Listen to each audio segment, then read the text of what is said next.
I'm Maya Williams, 38, a tech CEO living in the penthouse I built with my own hands.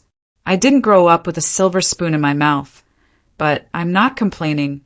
I've earned every inch of my success. Unlike my older brother, Hunter, who still expects the world to hand him everything on a silver platter, I've had to fight for everything I've got. It's been that way for as long as I can remember. Hunter, the charming one with the easy life, and me, the one who does all the heavy lifting. It's a role I never asked for. But somehow I've become used to it, used to being the one everyone turns to when they need something. Lately, though, I've started to question whether it's worth it. Maybe it's time to stop playing the savior. Cutting off Hunter's monthly $5,000 support was supposed to be a simple decision, a healthy boundary. But now I'm wondering if I've just set off a chain reaction that I can't control. This is more than a financial fallout. I can feel it in my bones. And something tells me this is just the beginning. But then again, maybe I've already gone too far to turn back. I sat back in my chair, staring at the phone in my hand. The decision had been made. A simple click of a button to cancel the transfer. Yet it felt like a seismic shift. Hunter had pushed me too far this time. He had made it clear on our last phone call that he would never take responsibility for his own life. I had been his safety net for years, and I was tired of being the one to catch him when he fell. But as the last confirmation message appeared on my screen, a knot twisted in my stomach. The guilt gnawed at me. What if I've just destroyed him? The doorbell rang, cutting off the thought. I snapped to attention. I wasn't expecting anyone. I opened the door, and there, standing in front of me, was the last person I wanted to see right now. Hunter. His face was flushed, his expression a mix of anger and desperation. Why, Maya? His voice was sharp, cracking with frustration. You can't just cut me off like this. I'm your brother. I stepped back to let him in, but as he brushed past me, I could see the frantic energy in his movements. He wasn't here to reason with me. He was here to make me feel guilty for standing my ground. You don't understand, he muttered, pacing across the living room.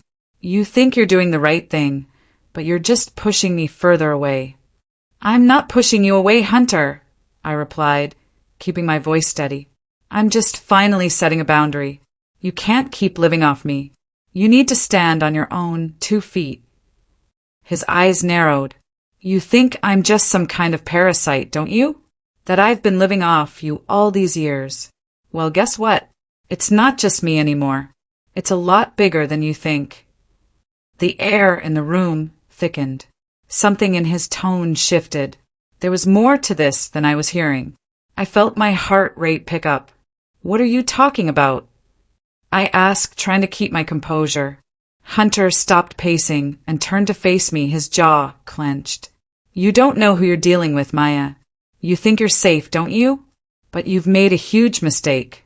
You've just unleashed something you can't control. I froze. The unease that had been simmering in the pit of my stomach was now a full-blown wave of panic. What was he hinting at?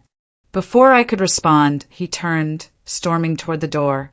You'll regret this.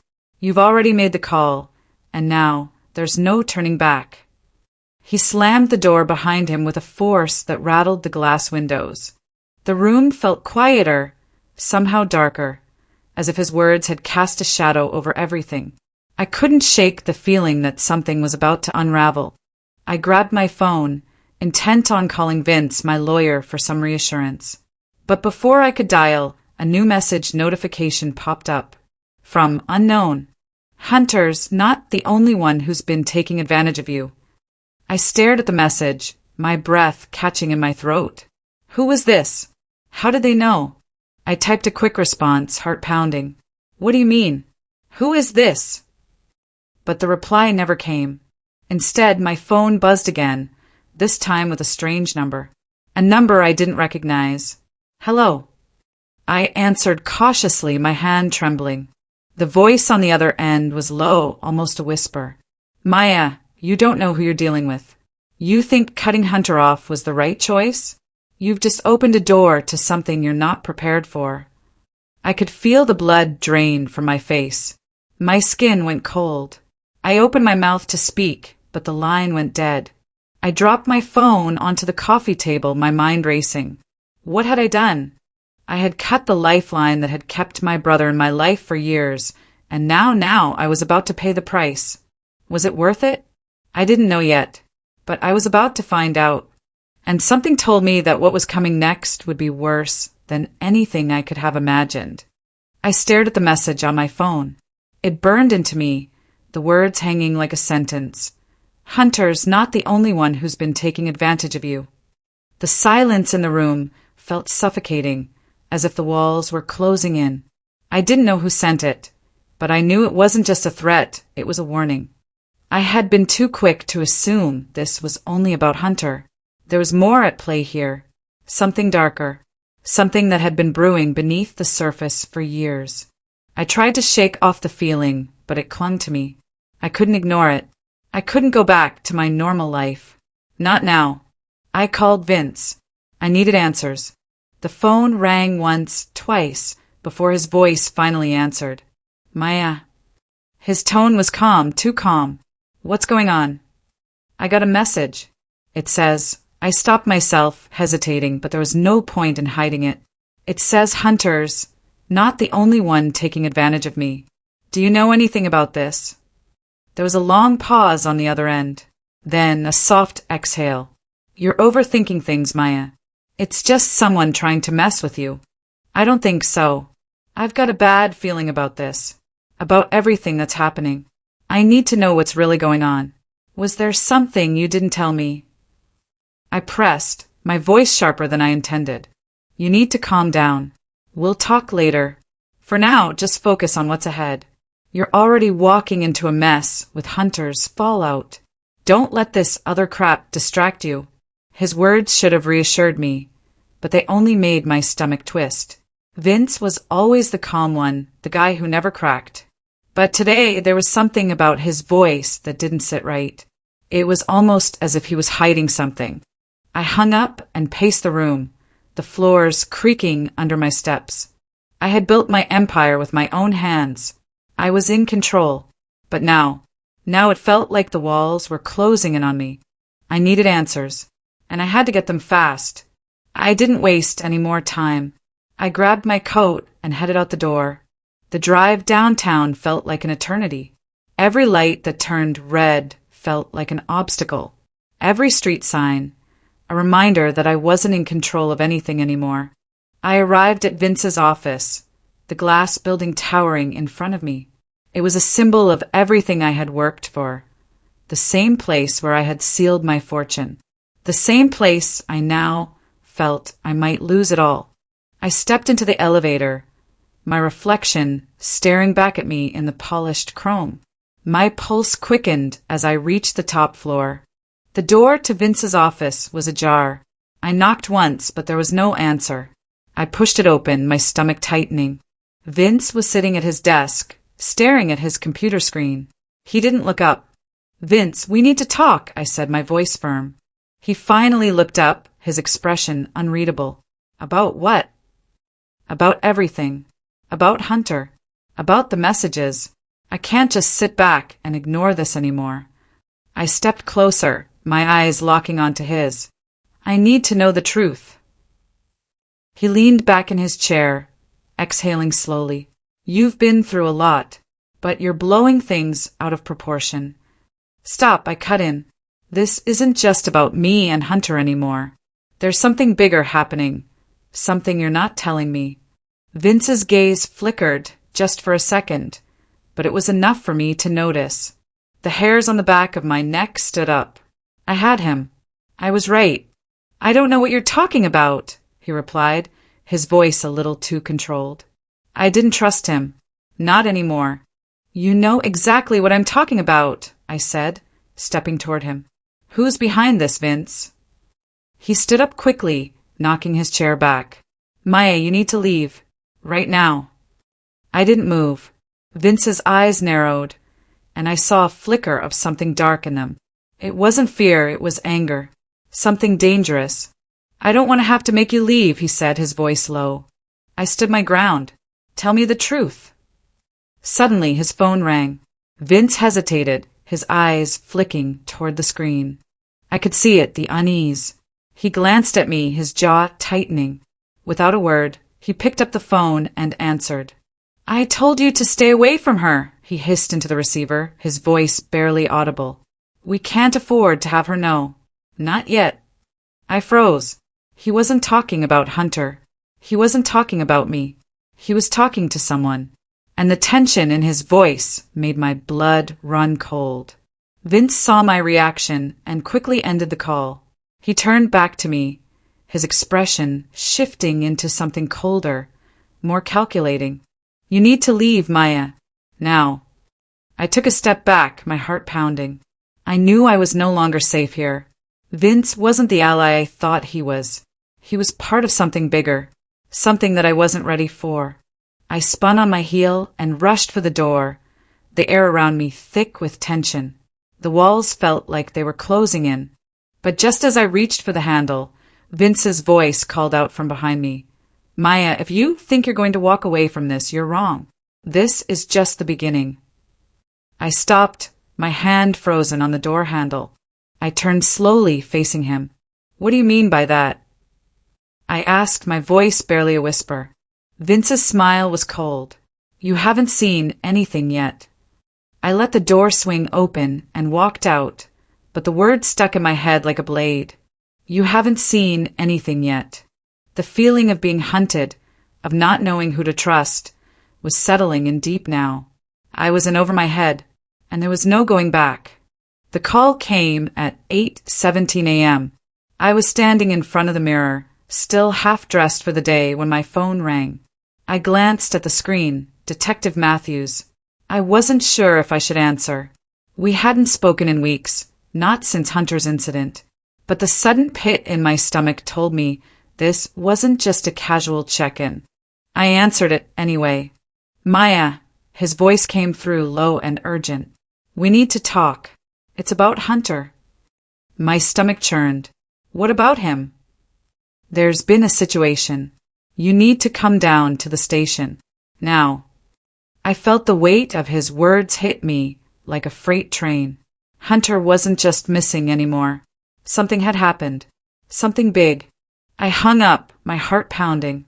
I quickly grabbed my coat and stormed out of the penthouse, feeling every step more important than the last. This wasn't just a matter of him being reckless with his life. This was about to drag me back into the nightmare I was trying so desperately to escape. I arrived at the station in 20 minutes, my pulse racing the entire time. The sterile walls, the hum of fluorescent lights, it all felt suffocating. Detective Matthews was already waiting for me in an interrogation room. He looked different than I remembered. More stressed, more worn. His usual composure was gone. Sit down, he said, his voice tight. I sat, trying to remain composed, but I could feel my hands shaking. What happened? I demanded.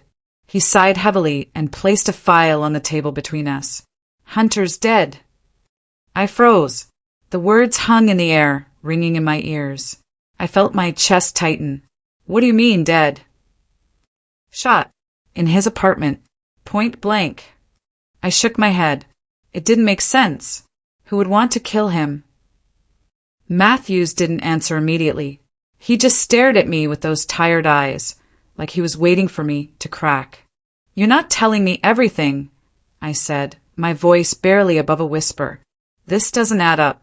Hunter was reckless, but he wasn't a threat to anyone. I thought so too, he replied, his voice low. But there's something strange about the whole thing, Maya. It looks like he was mixed up with a lot more than we thought. Criminals, money laundering, underground dealings. I don't know how deep it goes yet, but you need to be careful. My head spun. This wasn't just some accident. This wasn't just Hunter's debts catching up with him. I had a feeling. No, I knew there was something more sinister behind it all. Is this why you called me?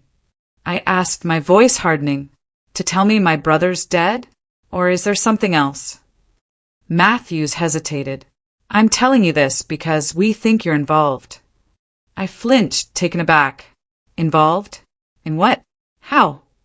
You're connected to him, Maya. His bank accounts, his assets, they all trace back to you. We know you've been supporting him for years, but there's more to it. A lot more. It seems you might be part of a bigger picture than you realize. I felt the room closing in around me. This wasn't just about family anymore.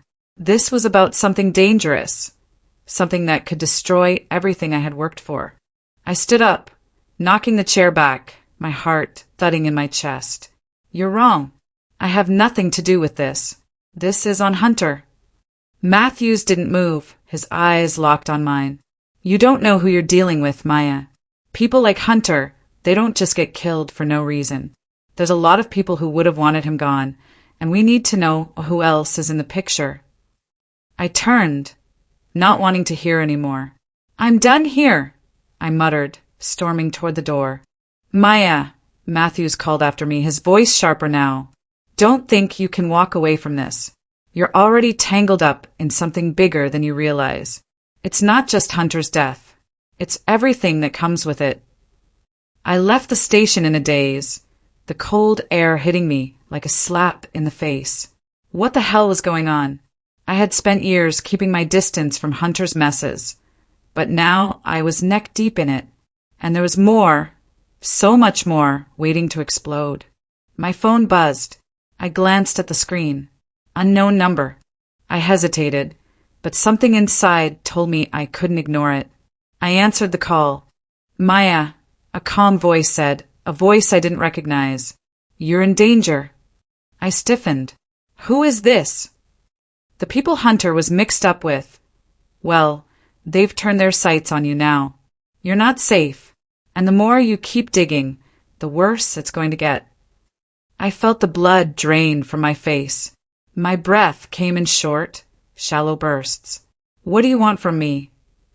The voice on the other end chuckled softly. Nothing. Just a warning. Get out of town. Leave everything behind before it's too late. The line went dead. I stood there in the middle of the street, the weight of the phone still in my hand. I wasn't going anywhere. Not yet. I wasn't going to run. But they had made it clear. I wasn't just up against Hunter anymore. I was up against something much bigger.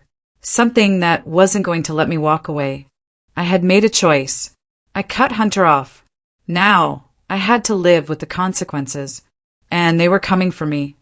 I had barely slept. The phone calls, the cryptic warnings, it was all too much. When I finally stepped out of the cab, the sun had just begun to rise, casting long shadows across the concrete.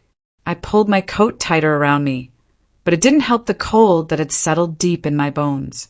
The city felt alien now, unfamiliar even though it was the same. I hadn't been this afraid in years. I knew I needed answers, but who could I trust? I walked into the building where Leah worked, my old business partner and once a close friend. The place was all glass and polished marble, a far cry from the small office we had shared years ago. The sound of my heels echoed in the lobby as I moved toward the elevator. Everything felt too pristine, too perfect. It didn't sit right. Leah had always been ambitious, but she never struck me as the type to get involved with anything shady. But I knew better now. Nothing was what it seemed anymore. The elevator door slid open, and I stepped inside, pressing the button for the top floor. Leah, I need to talk to you, I said, more to myself than anyone else. I hadn't seen her in months, but the tension between us had been building long before Hunter's mess. Something had changed since then, something I couldn't quite place, but I was going to find out. Leah's office was as sleek and cold as the building. The glass walls gave her a panoramic view of the city, but I wasn't looking at the skyline. I was looking at her. She didn't move when I walked in. Maya, she said, standing slowly. I didn't expect you. Yeah, I'm sure you didn't, I replied, trying to keep my voice steady. But I need answers, Leah. About Hunter. About everything. Leah smirked, the same old smirk that always rubbed me the wrong way. Answers? I think you're a little late for that, don't you? I took a step forward, my patience running thin. Cut the act. I know you've been working with Hunter behind my back, but I want to know why. Why all the secrecy? Why the lies? She didn't flinch. Instead, she leaned back against her desk, eyes never leaving mine. You really don't know, do you? She asked, her voice dropping to a whisper. Everything you've built? It's nothing. It was never meant to last. The words hit me like a slap. I took a step back, my heart racing. What are you talking about? Hunter was a pawn, Maya, just like you were. But you've never seen it. You never saw the bigger picture. The blood drained from my face. What bigger picture? Leah's eyes gleamed. You think you're in control of everything, don't you? You think you're the one pulling the strings. But you're not. You've been nothing but a tool in this whole game.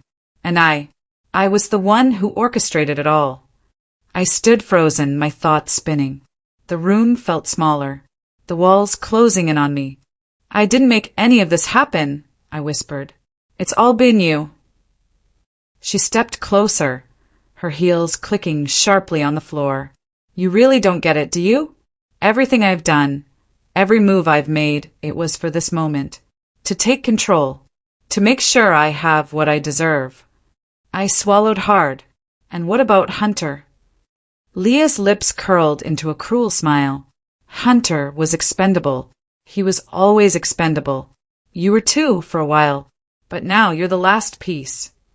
I backed away from her, shaking my head. You've been using me this whole time. Leah didn't deny it. Instead, she walked to her desk and grabbed something from the drawer. She handed me a folder. I didn't want to take it, but my hands moved without my permission. I opened it. There it was. Proof. A list of transactions, names, and figures I didn't recognize. But there was one name that caught my eye, Vince Jacobs. My stomach lurched. What is this? Vince was in on it too, she said. He helped me keep the operation going. He's been feeding you false information, manipulating everything. You think he's your ally, but he's been working for me the whole time. My mind raced. Vince. It all clicked into place. The calls, the vague reassurances, the way he'd always downplayed things. He wasn't trying to help me. He was playing me. I could feel my heart pounding in my chest. No, this can't be happening. Leah tilted her head, watching me. You're too late to stop it now. Vince is already preparing for the next phase. And so are we. This is bigger than you, Maya. The sooner you accept that, the better. I stood there, staring at the file in my hand. My entire life felt like it was crumbling around me, like the ground had given way beneath my feet. This wasn't just about Hunter anymore. This was about something I wasn't ready for. Something that was so far out of my control that it felt like I was suffocating. You have a choice, Leah continued, her voice low and cold. You can walk away from this and save what's left of your life. Or you can keep pushing, and I promise you, you won't like the outcome. I dropped the folder onto the desk, my mind still reeling. I couldn't back down now. I'm done walking away, I said, my voice firm. I've come too far. Leah's smirk faded. For the first time, I saw a flicker of uncertainty in her eyes. Then we'll see how far you're willing to go. I turned and walked out of the office, my pulse hammering in my ears. I wasn't running anymore. But as I stepped into the elevator, I couldn't shake the feeling that I wasn't the only one in control anymore. The game had changed, and I was in way over my head. And somewhere out there in the shadows, someone was watching me. I didn't sleep much that night. My mind raced through 1,000 possible scenarios. It wasn't just about Hunter's death anymore. It was everything that led up to it. I had tried to distance myself from the mess that was my family, but now I realized how deeply embedded I was in it. How could I have been so blind? Everything that had happened, the money, the lies, the betrayals, it was all connected. But to what end? I had to know the truth. I had no choice but to go after it. The phone rang at 8:45 a.m. I was already dressed, my hands shaking as I answered. Maya. The voice on the other end was cold, distant. It was Detective Matthews. We need to talk. There's something you need to know. I didn't hesitate. I'm on my way. The drive to the station felt like I was heading toward a reckoning. The city was still waking up, the streets buzzing with people who had no idea what was coming. How could they? For all I knew, I was the only one whose world was about to fall apart. The only one who had been played. I parked in front of the station and walked in, feeling the weight of the building pressing down on me. Matthews was waiting in his usual spot, his eyes dark with frustration. "Sit down," he said, motioning to the chair across from his desk. I didn't waste any time. "What's going on?" Matthews leaned forward, folding his hands together. "I've been digging into Hunter's contacts. We've been able to track some of his financial dealings. Turns out he was mixed up with more than just small-time criminals." I frowned, pushing back against the edge of the desk. "What do you mean?" "Hunter was laundering money," he said, his voice heavy. "He wasn't just spending it. He was funneling it through a network of legitimate businesses, ones that are connected to—" He paused, eyes scanning the room as if making sure no one else was listening. "People who are dangerous. People who don't take kindly to being crossed." My chest tightened. "Are you telling me this was some sort of setup?" Matthews didn't answer right away, just stared at me, as if measuring whether I was ready for what was coming next. "Not just a setup," he finally said. "This is much bigger than you, or me, Maya. The people Hunter was dealing with, these aren't just small-time crooks. They're connected to high-profile figures, corporate executives, politicians. You've been in this for longer than you know." I felt like the room was closing in on me. "Vince," I whispered. The realization hit me like a sledgehammer. Vince was in on this, wasn't he? Matthews didn't flinch. "That's what we're trying to figure out. We know Vince was helping Hunter cover things up, but we don't know how deep he's involved. We also don't know what he's been hiding from you." I took a deep breath. "What do you mean?" "We've got evidence that Vince has been feeding Hunter information," Matthews said. "And it goes beyond business. He's been using his position to gather dirt on you. He's been running interference for Hunter. And more than that, he's been collecting secrets, Maya, about you, about your company, and about your personal life." I felt a chill run down my spine. Vince had always been close, too close, but I never thought he'd betray me. Not like this. Not in such a cold, calculating way. "Where do we go from here?" I asked, trying to steady my breath. "What's the next step?" Matthews was quiet for a moment. He reached for a file, sliding it toward me. "You need to see this," he said. I opened the file and immediately saw what he meant. There, in black and white, were emails and records linking Vince to shady financial transactions. Some of the transactions had Hunter's name on them, others mine. My eyes darted across the page, connecting the dots. Vince had been in the loop all along. He wasn't just manipulating me to save my business. He had been using me as a pawn, just like Hunter had. I slammed the file shut. "I can't believe this. How do I even begin to fix this?" "You don't," Matthews said, his tone hardening. "This is bigger than you. The network Hunter was involved with. This isn't just some low-level operation. These people will do anything to protect themselves. And now you're involved. You need to decide what side you're on, Maya." I swallowed hard. "What do you mean?" "Vince is playing both sides. He's already in the game. You want to take him down? You want to expose this? Then you're going to have to go against everything you've built, everything you thought you knew." I stood up abruptly, the weight of his words crashing over me. "I don't care anymore. I'm done being a pawn." Matthews stood too, his eyes locking with mine. "Then we do this my way. I'll keep digging. I'll give you the details, but you need to be ready. Because once this goes public, you're going to lose everything." I nodded. "I'm ready."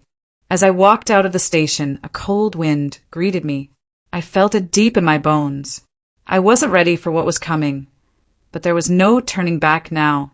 I reached for my phone as I walked down the steps. I had to do this. I had to bring Vince down.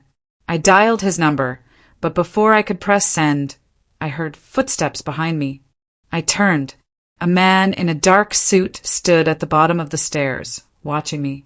"You should stop, Maya," he said, his voice calm but dangerous. "You're in over your head." I froze. I didn't recognize him.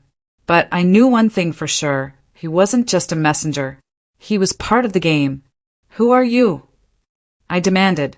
He smiled, the kind of smile that didn't reach his eyes. "I'm the one who makes sure people like you don't get in the way." I felt the tension rise, like the air around me had thickened, suffocating. And I knew then I was far from safe. The game was far from over. The sun was setting by the time I returned to my apartment. The city below seemed so alive, yet I felt like I was drowning. All the pieces were falling into place, but nothing about the truth felt like relief. It felt like a heavy stone lodged in my chest, suffocating me with every breath. I had spent my entire life fighting to stay above water, but now I was sinking. Vince's betrayal had shattered more than just trust. It had pulled the rug out from under everything I thought I knew about myself, about the people around me. What had I been building all these years, if it wasn't my own undoing? I tried to shake it off. I had to focus. This wasn't about me anymore. This was about survival. I pulled out the file Matthews had given me earlier, the one containing everything I had learned. The emails, the bank records, the shady transactions, I had it all now. It wasn't just Vince I had to worry about. There were others, bigger players, people who had been waiting for this moment, for the chaos to unfold. As I sifted through the papers, my phone buzzed. I almost ignored it, but something made me pick up. It was a text from an unknown number. "You don't know who's watching you. You never did." I stared at the message for a long time, my pulse quickening. My mind flashed to the man I'd seen in the parking lot, the one who'd told me I was in over my head. My heart pounded. Someone had been following me. I wasn't safe. I set the phone down, suddenly overwhelmed. But I wasn't going to run. Not this time. I grabbed my coat and headed to the one place I knew I could find answers. The place where it all started. The last place I had ever wanted to return to. Hunter's apartment. I knew it was risky, maybe even foolish, but I didn't have a choice. There was something here, something important I needed to understand. If I was going to fight back, I had to know everything. The door to Hunter's place was still locked up, but the locks were old. I didn't have to break in, I just had to push. The door creaked open. The apartment smelled like dust and old memories. It was almost empty now, just a few remnants of Hunter's life scattered around. But there, on the coffee table, was something that caught my eye, a single black envelope. I reached for it, my fingers trembling. Inside, there was a photograph. I turned it over. My breath caught. It was a picture of me, taken from across the street. The edges of the photo were frayed, like it had been hidden for a while. But that wasn't what made my heart stop.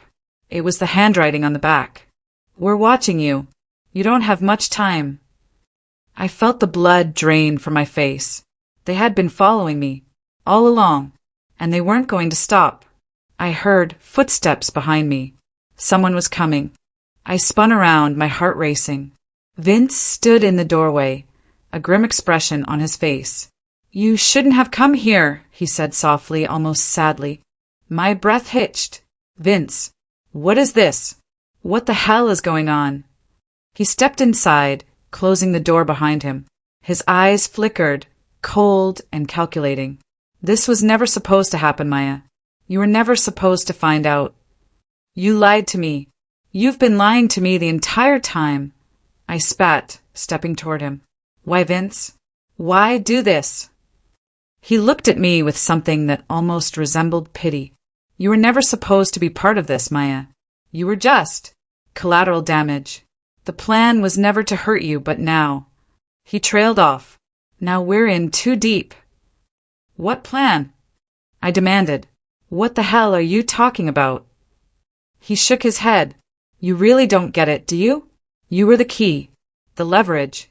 We needed you to play the part, to clean up Hunter's mess. But you didn't follow the script, Maya. You started digging, and that's when everything went wrong." Suddenly, the pieces clicked together. All the strange behavior, All the cryptic warnings. Vince had been playing me from the start, using me as a pawn in a game I didn't even know I was a part of. "You've been using me this whole time," I said, my voice trembling with rage. "For what? To cover your own ass? To take everything from me?" Vince didn't respond. He just stood there, looking at me, his jaw clenched. And that's when I realized he wasn't the only one with a plan. I took a step back, my mind racing. If Vince was involved, if he was playing both sides, then what about the people who had really orchestrated all this? What about the ones who had been controlling the game all along? The door behind me slammed open, and I spun around to face the two men in suits standing in the doorway. They weren't detectives. They weren't cops. They were something worse. "We have unfinished business, Maya," one of them said, stepping into the room. It felt like the world stopped for a moment. My pulse was pounding in my ears. I had made it this far, but now it was too late to turn back. The moment I stepped into this game, I had sealed my fate. I wasn't going to let them win. I wasn't going to let Vince or anyone else control my life. The truth had cost me everything, but in the end, it was the only thing I had left. I stood my ground, knowing that what came next would be the end of one chapter and the beginning of another. In this game of lies and power, there was only one thing I had learned.